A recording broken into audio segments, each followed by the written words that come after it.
coming to join us today to discuss cycle counting. And I want to say that we're going to cover a lot of information in the next hour or so.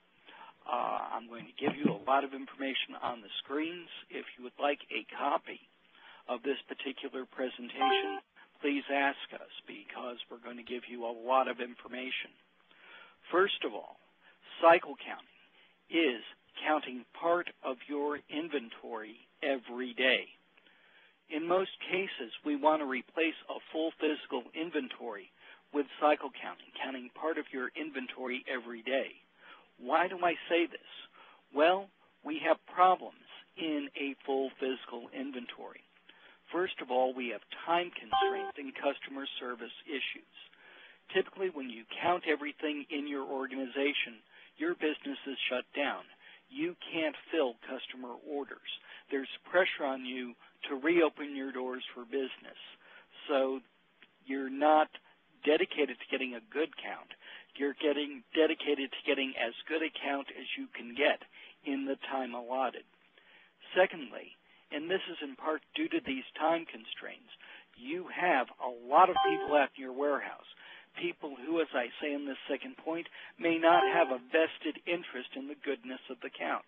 You may, in fact, have people counting your inventory that have no idea what they're counting, and they're going to make mistakes. But even if you have a 100% accurate count, and you do this count once a year, how long does that count remain accurate? Probably until you start filling orders again. The idea of counting your inventory, or the goal of counting your inventory, is really for two separate reasons. First is to be sure that the quantities in your computer system agree with what's in your warehouse. We're going to return to that issue later on during this hour. But secondly, it is to improve your business processes, to identify why your cycle counts are off, why the on-hand quantities in your computer system don't agree with what's out in the warehouse, and to correct your policies, to correct your procedures to prevent future mistakes. This is really only possible if you're counting some of your inventory every day, and if you see a problem, you recount that problem maybe in a week or recount that item maybe in a week or two, recount that item maybe in a week or two to see if that problem occurred again, and then drill down into the transactions to figure out what's going wrong and figure out also how to correct it. Now, I want you to make cycle counting a regular part of your business process. As I said, cycle counting is counting part of your inventory every day. I said before that cycle counts result in a more accurate computer stock level than a physical inventory. Why? Because we are continuing to count your products. We're continuing to look for problems in your processes. This isn't a once-a-year event. It is a continual event. And keep in mind that without accurate stock levels, effective inventory management is impossible. You can't do it. So our goal is going to be a 2 to 3% tolerance level, meaning the material in your warehouse agrees with what's in your computer system with no more than a 2 to 3% variance, both by the number of pieces, the quantity, and by the value. Now, there are 5 basic types of cycle counting strategies. What do I mean by strategies? 5 different ways to choose the products to count on any given day. We have what are known as geographic counts, rank-based counts, random counts, low balance counts, and exception counts. We're going to discuss each briefly, and then I'm going to tell you of a suggested strategy for choosing those items that you're going to count on each day. A lot of accountants, a lot of auditors will suggest geographic counts. This is a wall-to-wall count. You start at one end of your warehouse and count a certain number of bins or items each day till you get to the opposite end, and then you repeat the process. Okay, you go 4 times a year through your warehouse counting every item. You count every item 4 times. Now, it's true. This is the best method rewarded for finding misplaced material because you're looking at every square inch of your warehouse. But I don't think it's that effective, not nearly as effective as cycle counting based on product rank. I want you to consider counting bins or items with a large number of hits. Okay, a hit is a transaction. If a customer asks for 1, 2, or 10,000 of a product, it is still one hit. Look at a hit as a line item on an invoice or a line item on a pick ticket. I would maintain that for most of you. Anytime someone goes to the bin to pull an order is another opportunity for an error to occur. Those items that are most likely to be inaccurate are those items that have a lot of hits. And I say to you, these items should be counted more often. Your most accurate inventory in your warehouse is probably your dead stock. There's no reason to count those items over and over and over again. There's no reason to count the items that are only sold once or twice a year over and over and over again. I want you really to consider cycle counting based on product rank. And in a previous webinar, we discussed ranking products. When we rank products, we will sort all of the products in a warehouse in descending order, in this case, based on hits. Okay, number of times the product was requested, number of times you sold the product regardless of quantity. A items represent 80% of activity in most cases, B items the next 15%. That means that A and B items together represent 95% of activity. C items the next 4%, D items the last 1%, X items are dead, have no activity. Again, I'm going to suggest to you that those A items are most susceptible to error, and I want those items counted 6 times a year, preferably. B items, that next 15%, maybe twice a year, everything else once a year.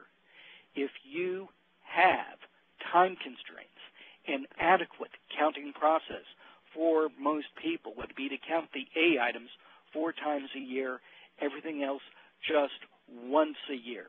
Okay? Now, a lot of you are saying the A items, if you remember, represent 80% of the activity.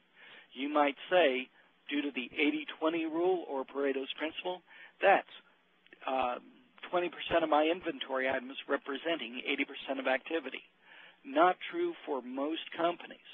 We found that for most companies, those A items represent somewhere between 10 and 13% of inventory items. So those are the ones we're going to focus on. Those are the ones we're going to count over and over and over again, 4 to 6 times a year. If you count your A items 4 to 6 times a year, as you're going to see as we go through this presentation, you will find I get so excited about this, you're going to find problems with your policies and procedures that we can correct and prevent future errors. Ensure that your inventory remains accurate and that you know what's available in your warehouse. Another method that we sometimes employ in cycle counting, besides the geographic and the rank-based count, is a random count. Okay, these are situations where you don't want your counters to know in advance what's going to be counted on a given day. Okay, you choose the products at random. Now, random counts may be statistically valid, but again, they're not going to be as effective because you're not concentrating on those items that have the greatest chance of discrepancy. That is your A items. We only recommend random counts when we suspect theft in a warehouse or in a store. Now, if you have trouble maintaining a cycle count schedule based on ranking, okay, you don't have enough time to count all the products you need to in a given day. You can also, instead of a ranking-based counting system, use what we call a low balance count. We count products when the on-hand quantity equals or falls below the minimum stock level. Okay? because there's not much in the bin, hey, it's going to be a faster count. You're not counting as many pieces. Now, these are the products that are going to be on your replenishment reports, your suggested buy reports. Now, because A items are faster moving, they'll be counted more often on a low balance count than other items. Why? Because you buy them more often. You're drawing your inventory down on a more regular basis. So we will implement low balance counts when people have trouble keeping up with rank-based count schedule. Now, in addition to rank-based counts or low balance counts, we suggest you also look at what we call exception counts. This is the process of counting items that you know have an obvious accuracy problem. Either you have unexpected stockouts. Okay, the computer said you had some of the product, but when you looked in the bin, it wasn't there. I want those products counted on the day that you find that problem. Also, I want to count products that have a negative on-hand quantity. Those are exactly the opposite of your unexpected stockout items. These are products that the computer says you don't have. The on-hand quantity is 0, but you keep selling them. Either someone is not posting stock receipts properly, or someone is substituting one product for this product and not recording it properly. Okay. Again, my suggested method is a combination of rank and exception-based counting. This will count products with a greater chance of error more often, and you are immediately counting any problems that have an obvious perpetual inventory error, meaning you know that the quantity in your computer system needs correction. If you adopt this policy, you will have an accurate inventory. Now, some of you have barcoding systems where you are picking orders by radio frequency or RF barcoding, utilizing radio frequency, RF barcoding equipment. If you have this equipment, you should be in a far better position to cycle count. As a matter of fact, your on-hand quantities should be much more accurate than they were in a traditional paper-based system. Why? Because every time you remove material from a bin and you swipe the barcode, the computer knows that material has been moved or has been sold. Okay? This requires some discipline in your warehouse. Every bin location must be barcoded. Okay? Every piece of an item must be barcoding, or the barcode must be placed on the bin identifying the stored item. Okay? Workers can be prompted utilizing barcodes in the picking process. They can be prompted to tell the computer system how many of the product are left once they have filled an order. Okay? The computer system just asks an order picker to tell them how many of a product are left in the bin after they pick an order, and this is in fact a way to cycle count during the picking process.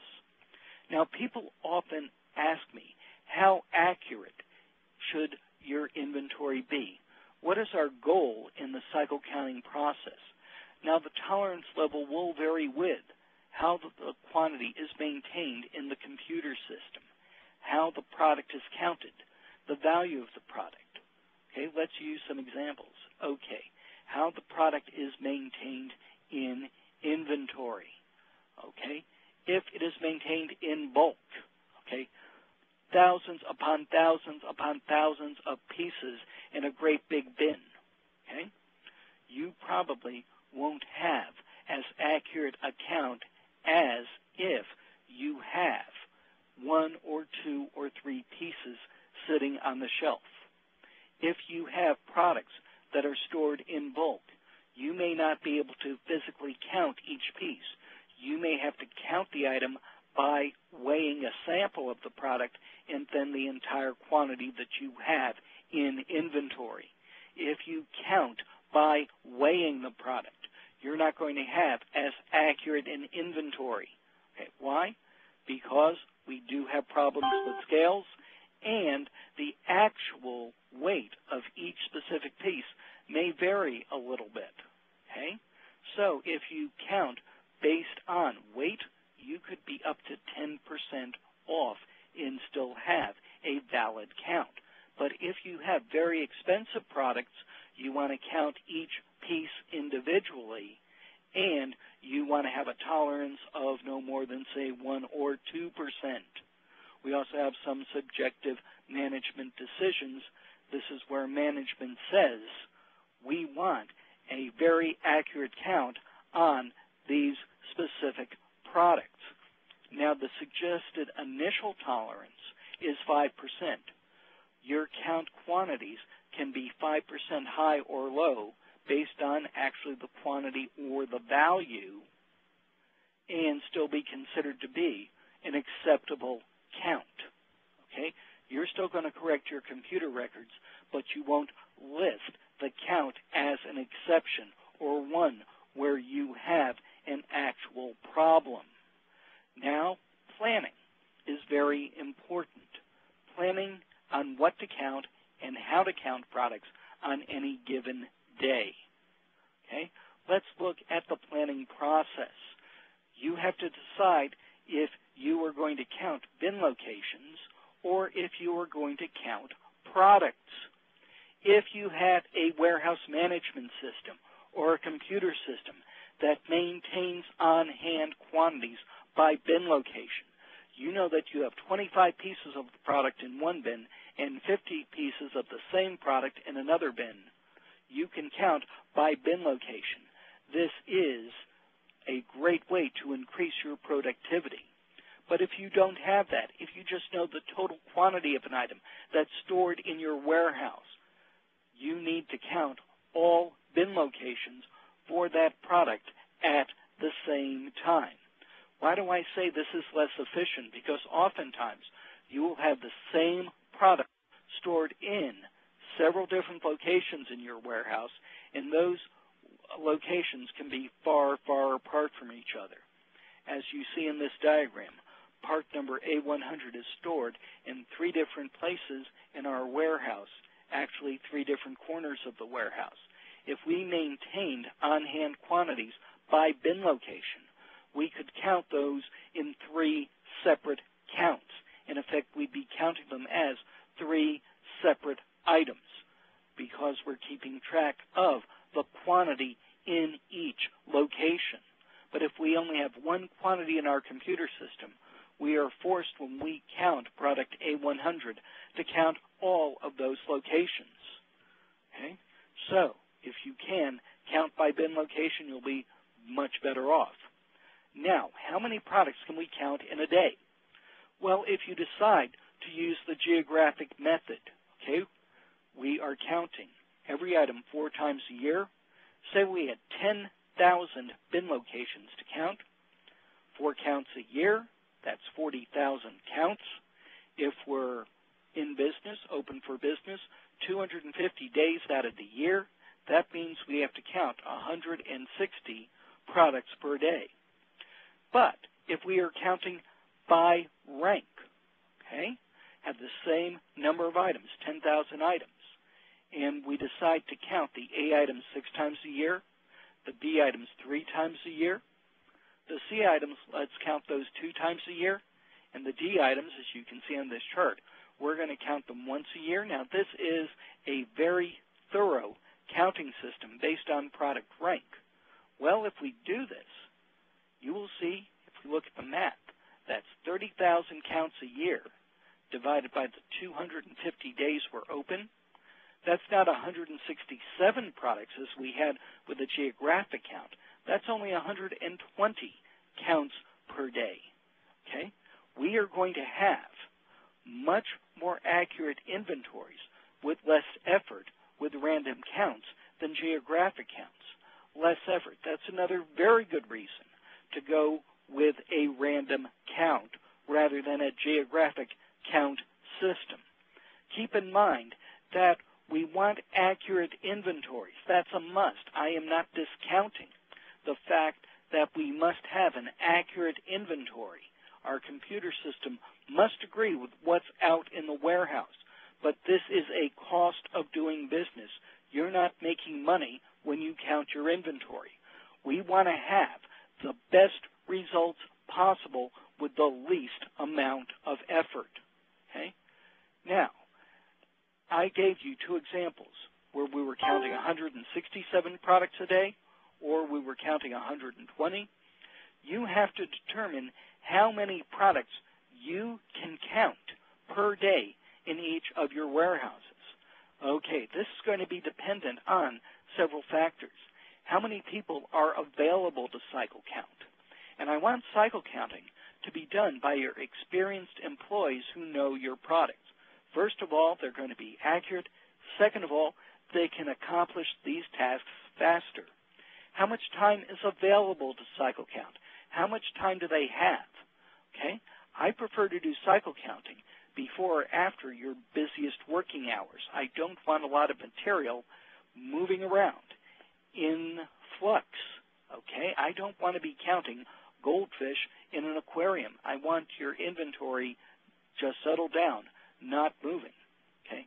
The time necessary to count each product will vary by the type of product and how it is sold. Okay? Some of your products that are hard to handle are going to take more time to count than other products. Okay? And in addition to the people counting, do you have people available to help with data entry, getting those counts into your computer system? Do you also have people available to analyze the count? What do I mean by that? Look at discrepancies, help you correct for discrepancies. Okay? Now, when I decide the items, the specific items to be counted on a certain day, if I'm using a geographic or rank-based system, I can form cycle count groups. These products are going to be counted at the same time. Not only do they belong to the same rank, but they are located in the same relative area in your warehouse. Okay, I don't want my cycle counters going all over my warehouse on a certain day looking for products to count. Now, geographic rank-based systems, again, I want you to form your products into cycle count groups. These are the products that are scheduled to count on a specific day, and organize them to facilitate the counting process. Allow your people to count as many products in the least amount of time. Typically, they're going to be near each other. If you're using a random system, select a reasonable number of products to count in the current session. This number actually will vary depending on the degree of difficulty counting specific products. If you're counting particularly hard products to count on a certain day, don't assign your counters as many products. Okay? Low balance counts, that's easy. Give people a current suggested replenishment order report. Okay? Current buying report. Tell them to go out to your warehouse and count those products. Okay? You can take your suggested replenishment report, your suggested buying report, divide it into several cycle count groups, maybe dependent on the area of the warehouse that you're counting on a certain day. Now that leaves us with identifying those products that have exceptional activity to be counted on a specific day. Now, I want you to form cycle count groups, those items that are scheduled to be counted on each day. But in addition to those items, I want you to also insist, let me repeat that, insist that problems, that products with an obvious error also be counted. Okay? The negative on-hand quantities, the unexpected stockouts, and also items that for some reason haven't been counted within, say, the past 12 months. These are products that somehow fell through the cracks in your cycle counting system. Now, most people, if they don't use radio frequency barcoding equipment, will count with count sheets, okay? Most stocking facilities use count sheets for cycle counting. A count sheet is a piece of paper that lists the items that are going to be counted on a specific day. These will include batch and control numbers. I'm going to get into that in a minute. Item, unit of measure. Unit of measure is very important. Bin location, lot and serial numbers. We'll discuss that in a minute. And the quantity to find. Now, that's optional whether you show the counters how many they should find on the shelf, but I prefer to do that. Here's an example of a cycle counting sheet from one of the computer systems that we use. Okay? You can see all the information that I just discussed displayed on this sheet. Now, a batch number and a control number. A batch number is assigned to each cycle counting sheet. Okay, I've printed out cycle counting sheets, pieces of paper that look like that, just given them to several cycle counters. I want to be sure that they all come back, that my cycle counters complete the count, and I enter that information into the computer system. Okay? I will assign batch numbers to be sure that I receive all those sheets back. A control number is assigned to each bin and item combination, each line item on that cycle count sheet, just to be sure that not only do I get all of those sheets back, but that all items have been entered properly in the computer system. Okay? Item and unit of measure are listed on the cycle count sheet. Of course, the item is, okay? We have to know what we're counting, but why the unit of measure? Well, you might have situations where you have boxes of a product on the shelf, okay? Each box contains 4 pieces.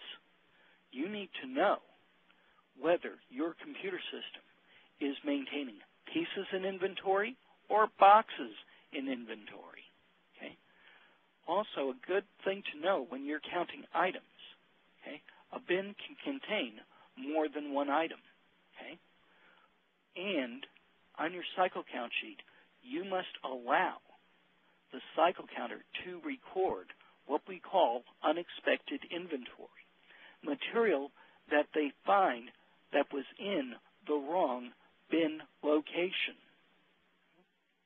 Mentioned before, you also might have lot and serial number information on your cycle count sheets.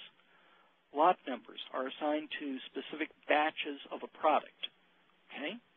Not the individual item, the individual piece, but batches of a product. Perhaps all of the product that you received on a specific date, or the entire quantity of a product that will expire on a specific date. If you are maintaining material by lot number or by expiration date, you need to know that on your cycle counting sheet so that your cycle counter can record the number of pieces in each of those lots. Serial numbers are numbers assigned to specific pieces, specific units of a product. Okay?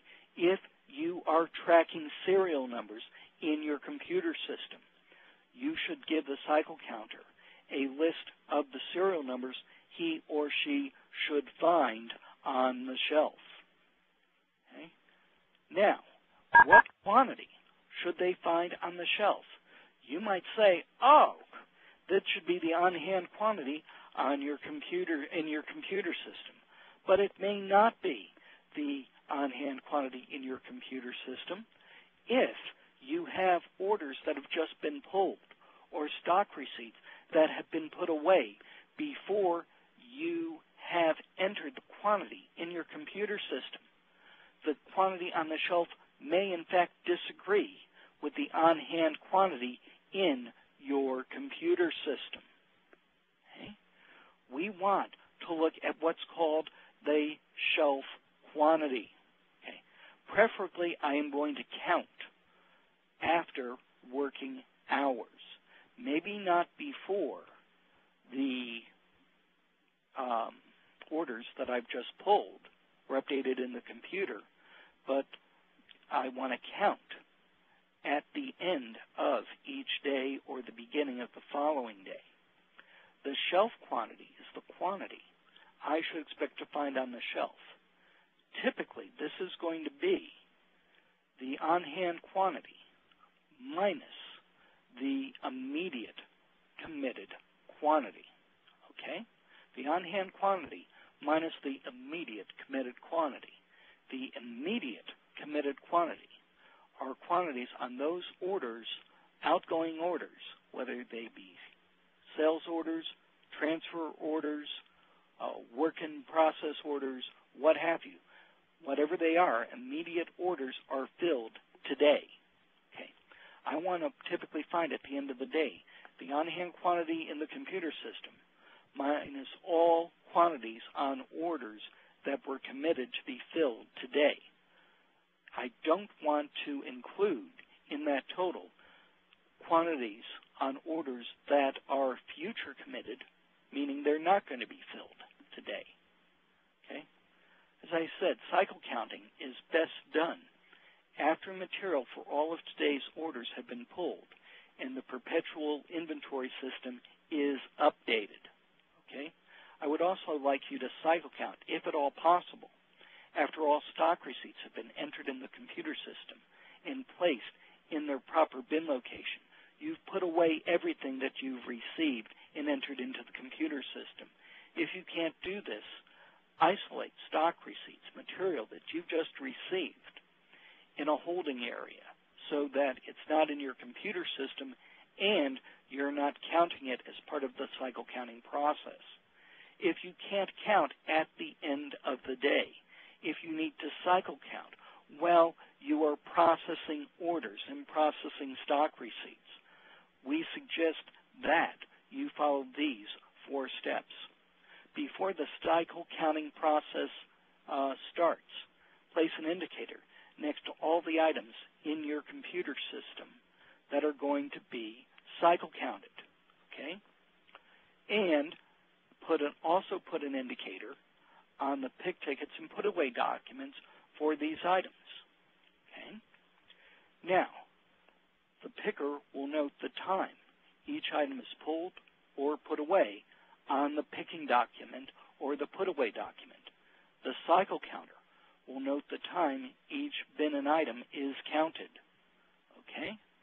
That way, we can see if we are missing 25 pieces of a product and 25 pieces were pulled on an order today, we will check the time to see if those 25 pieces were pulled just before we cycle counted that particular product. This idea, this system works very, very, very well. Okay? Now, one of the biggest issues that we have with our customers is during cycle counting, do you show counters the quantity that they should find on the shelf? I prefer to show them the quantity that they should find on the shelf. Why?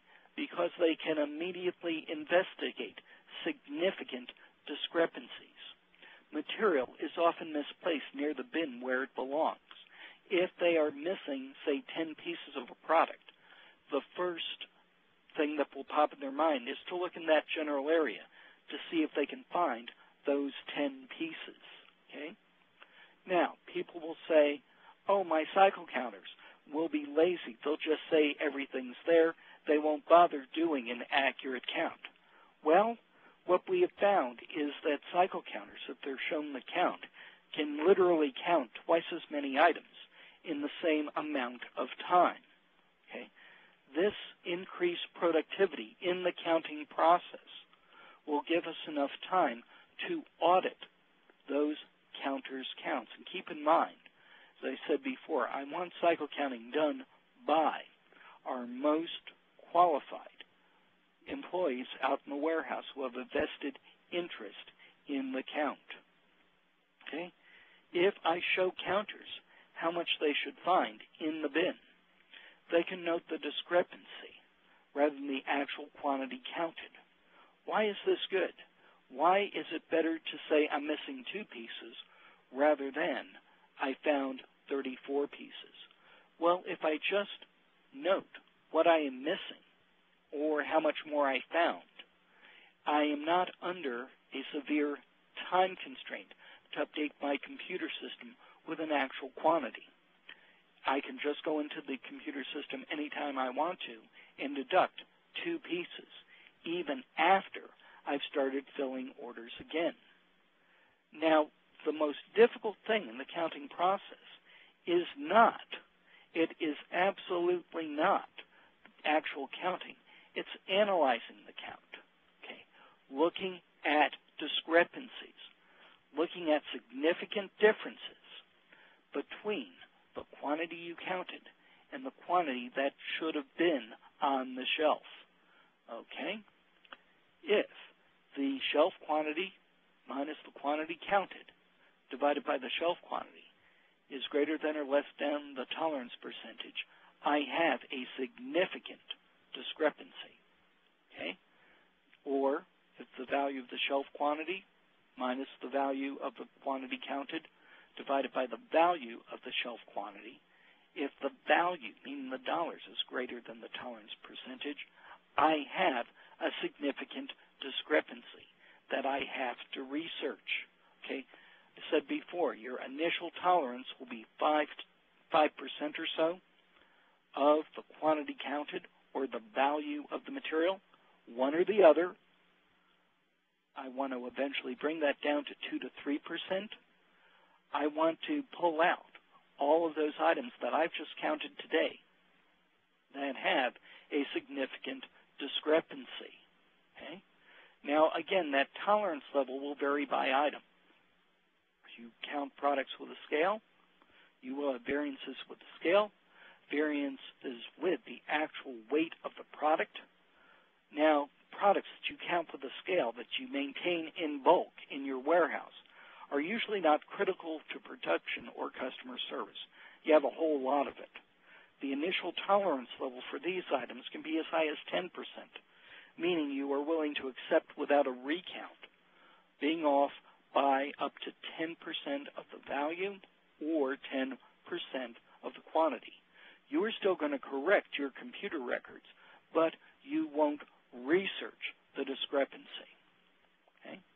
You will also have items where 2 to 3% or 5% is not close enough to be a good count. Very expensive and critical items should have a very low tolerance level. In many cases, less than 1%. For all items that are very critical and very expensive, I don't want to count those products with a scale. I want to be absolutely sure I'm counting each individual piece. Products with a long lead time or a long time between receiving replenishment shipments, what we call a long order cycle, should also have a very low tolerance level. Okay? I want to know for every product, was the count within my tolerance level? In this example, I have an initial tolerance of 5%. Okay? That's the difference between the perpetual inventory. The perpetual inventory is the quantity in my computer system, the shelf count, from my computer system in what I actually counted. As you can see from these 4 products, only one, that second one, the B7324, had a count within tolerance. I'm still going to record the fact, as you can see, that I was off by 1 piece, but I won't research why I'm off. Okay, I'll just update my records and go on. A good discrepancy inquiry, a good discrepancy report in a computer system will note not only the discrepancy, show you the discrepancy. Here we can see for this specific item, if you look over towards the right, I was 22.9% off. It will also show you the transactions that are outstanding involving this item. Why do I do this? Because it's going to speed the reconciliation process. I can find the missing material, missing paperwork, correct my records. Here you can see that I was 22 off when I counted the product, but there's an order for Jones Electric for 22 pieces. This probably means that I have those 22 pieces floating around my warehouse. Okay, they may even be in the staging area waiting to go out to my customer. I can correct my count, okay, without entering anything in the discrepancy log, without entering an adjustment to my computer system. Now, there will be items that have discrepancies that you can't reconcile with floating paperwork. Okay? There are several very common reasons for discrepancies where the quantity in your computer system does not agree with what's on the shelf. Okay? These include transaction for the items just haven't been recorded. People are taking the wrong quantity of the item to fill an order. Your order pickers can't count. People are taking the wrong product. The product's being filled from a different bin if your computer system maintains on-hand quantities by bin location. Okay? Stock is placed in the wrong bin. Your receivers are putting stock away incorrectly. Unit of measure problems. Okay? UOM misrepresented. Unit of measure misrepresented. Very, very common. This is where people are taking cases of a product rather than pieces, or pieces of a product rather than cases. We see a lot of discrepancies due to data entry errors and damaged material. Now, I want to look at some of these in more depth in the time that we have remaining.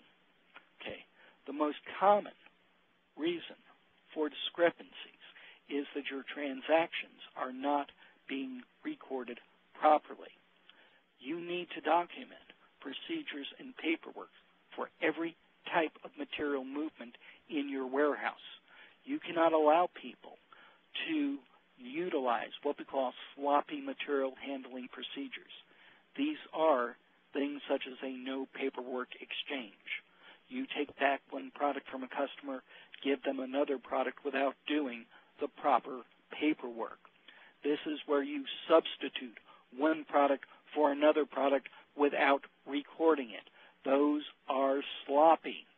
Also sloppy is when employees, particularly salespeople, will take material out of your warehouse without properly recording it.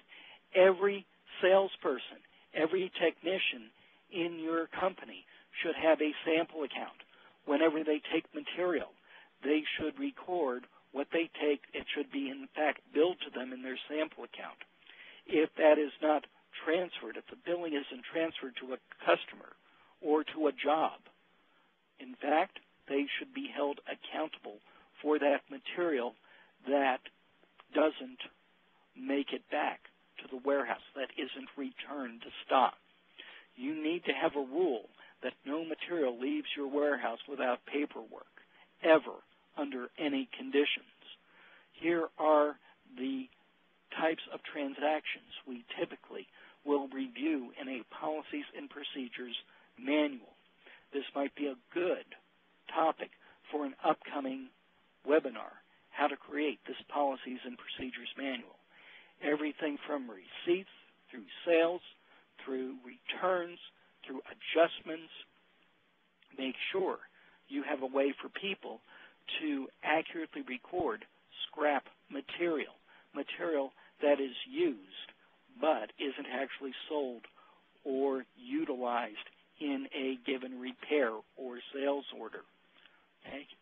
You will see that if you have a good policies and procedures manual, that you won't have the problem of material leaving your warehouse and not being recorded. Okay? Let's go on to some of those other errors. Okay? The wrong quantity is taken to fill an order. Okay? How do we see that this is a problem? Well, this is the one problem that is typified by nothing appearing to be unusual. Okay? We look at the transaction history of an item. Now, keep in mind, if you cycle count and the quantity is off this week, I want that item recounted. I want that item recounted maybe in a week or two. If it's off again, I'm going to look at the transactions involving that item. Who filled each order? Okay? Were the pieces counted individually? Was the order filled by weight? Were the quantities in sealed cartons?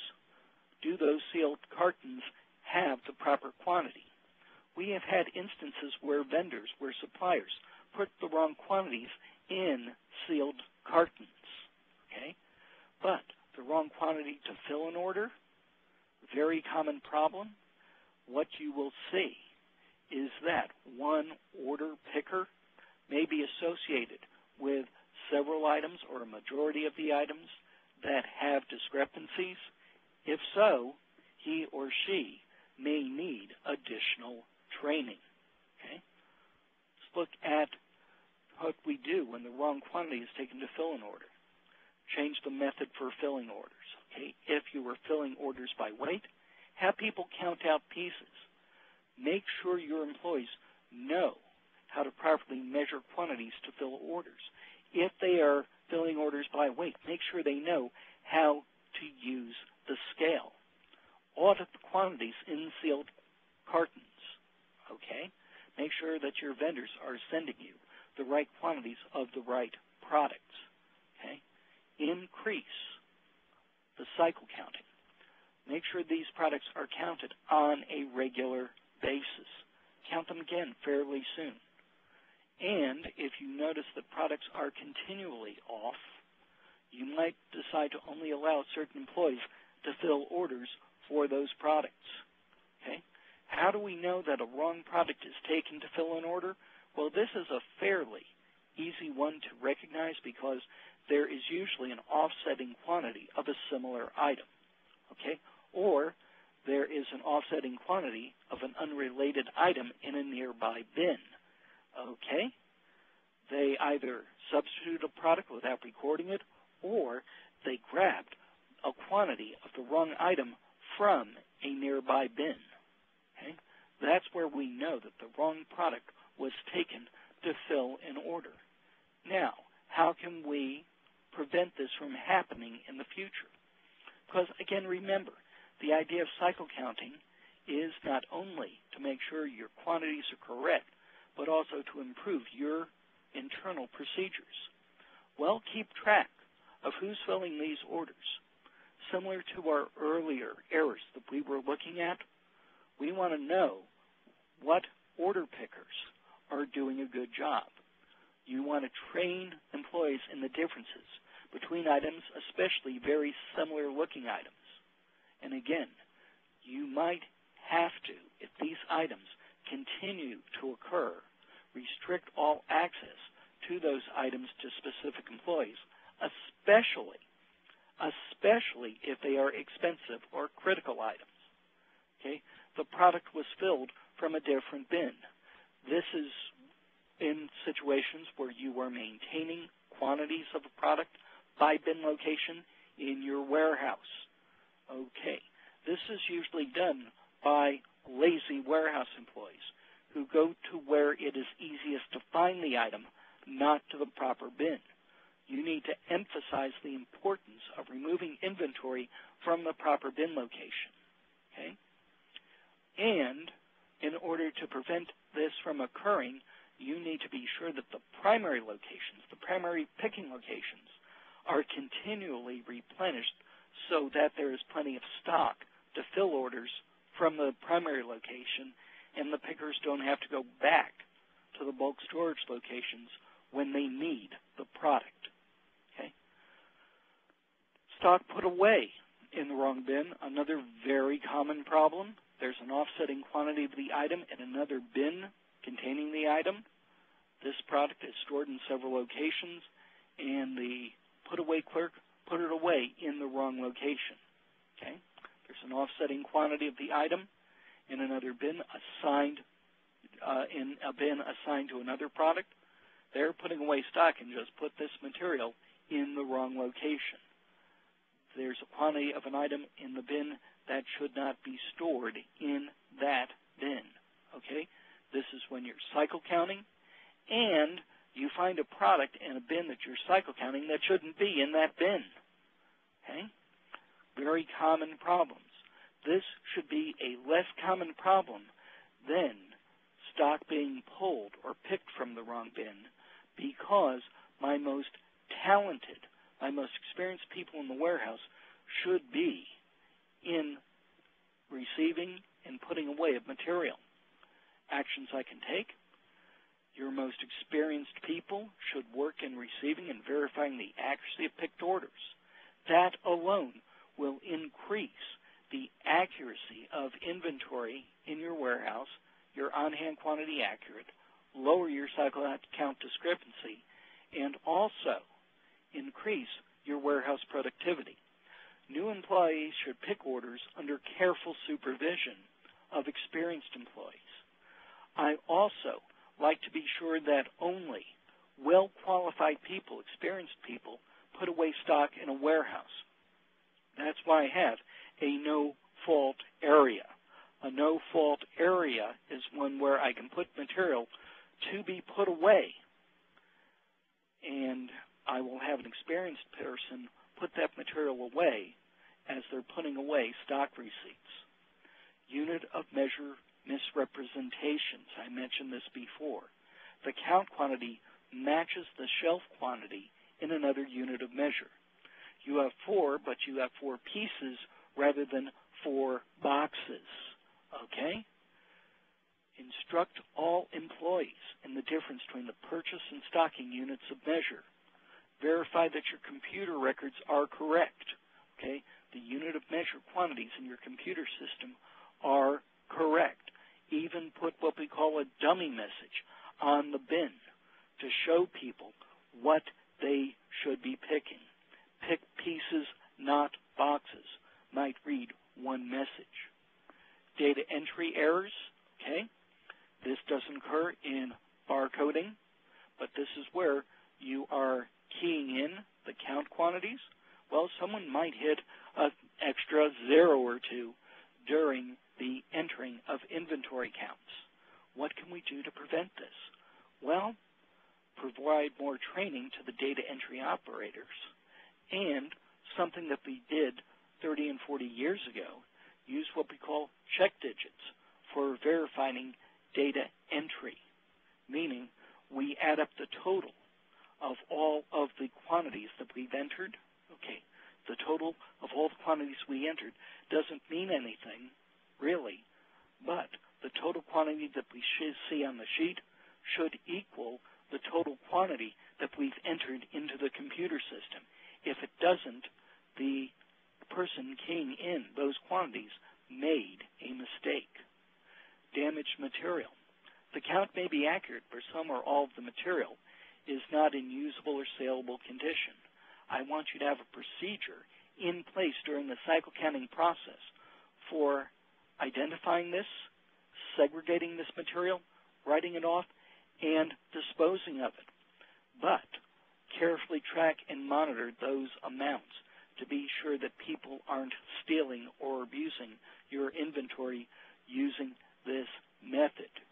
Now, there are some products that are too inexpensive to inventory. Okay? Your office supplies, fasteners, screws, stuff like that.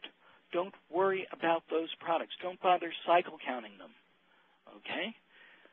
You can track the inventory by how much of the item is consumed or how often you actually buy those products. Okay? Now, I want you to maintain a log of those products. Those cycle counts are greater than your accepted discrepancy error. Those products that were off by more than, say, 3 or 5%. Keep a log of them. I want to see the item, the quantity, the value of the adjustment, the name of the counter, the person responsible for the error if you know it, and the type of error if you know it. Analyze those logs every month. If you see a lot of products that have quantities that are off, positive or negative, a lot of products just have a quantity that's off. You probably have a training issue. Your employees need more training on how to pick or put away your inventory, how to differentiate one item from a different item.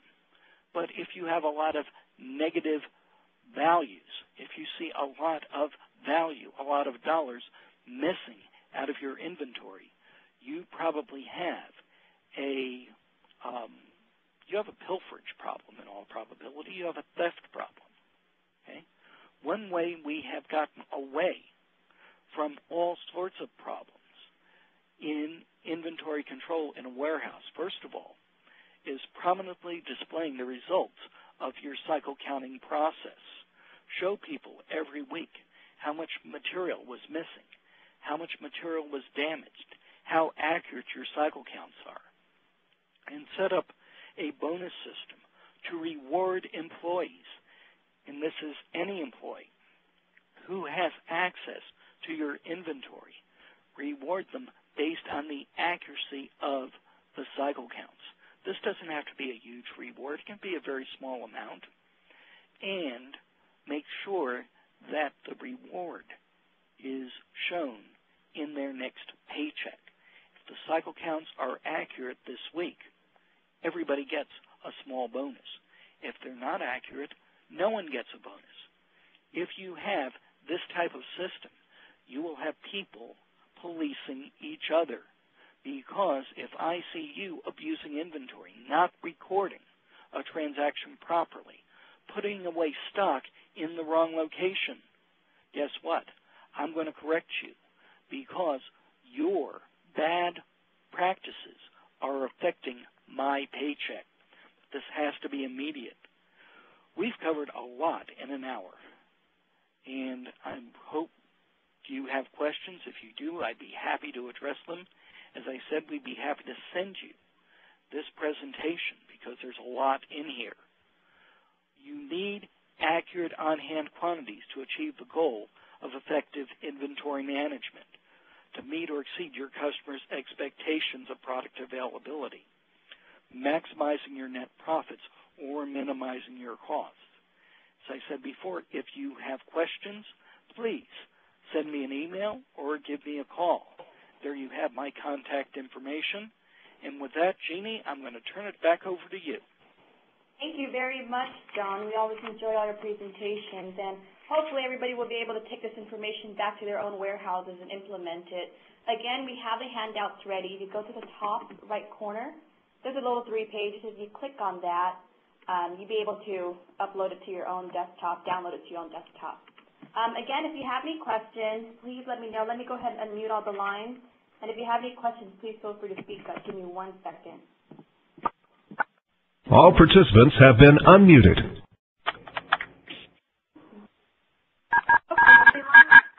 The lines are all unmuted right now.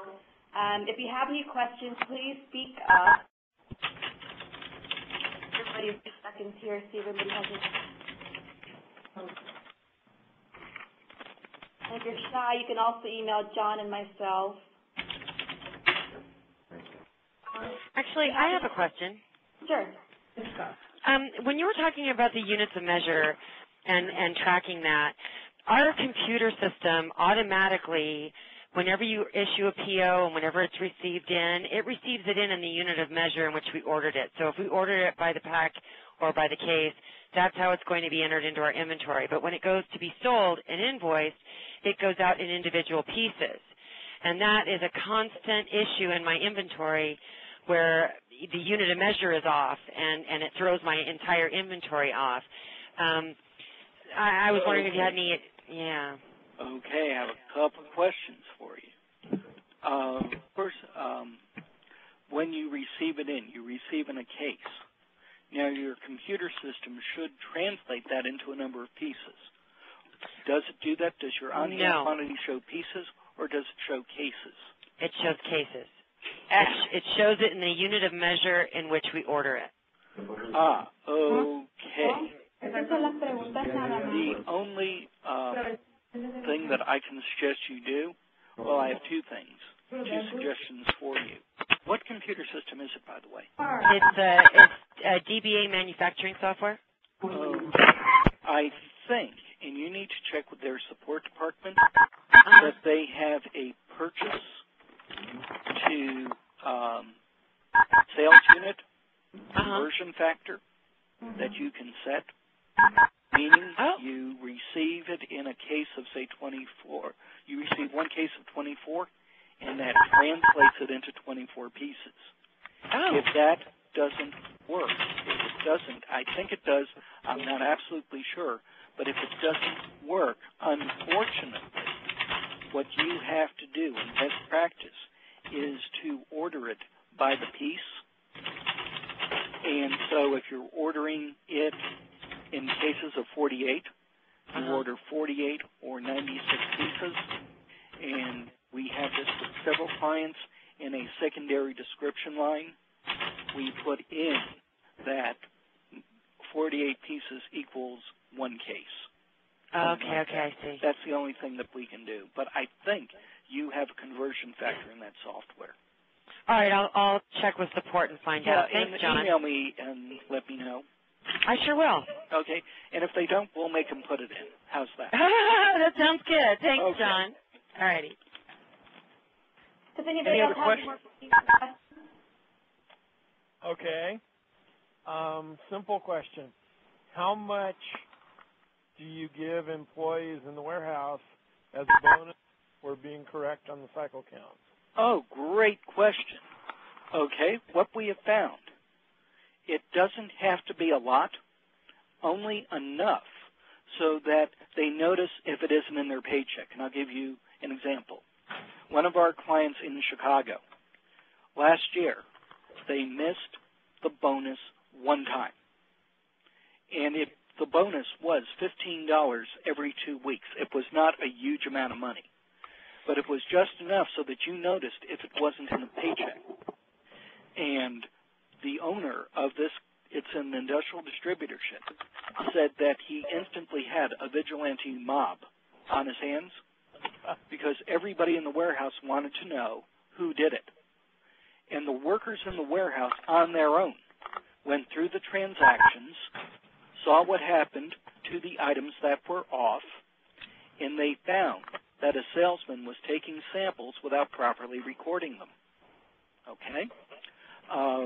From what I understand, the salesman received some education in the parking lot after hours, and now whenever that salesperson goes out to the warehouse, he has 8 pairs of eyes watching him. And if he picks something up, he's told to put it down. And it was a very small bonus, okay? Not even an hour's worth of labor, but it was just enough so that people knew that they weren't getting it. And that worked real well. Great question. Is there any other questions out there? Okay, let's go ahead and move forward. If you're still here,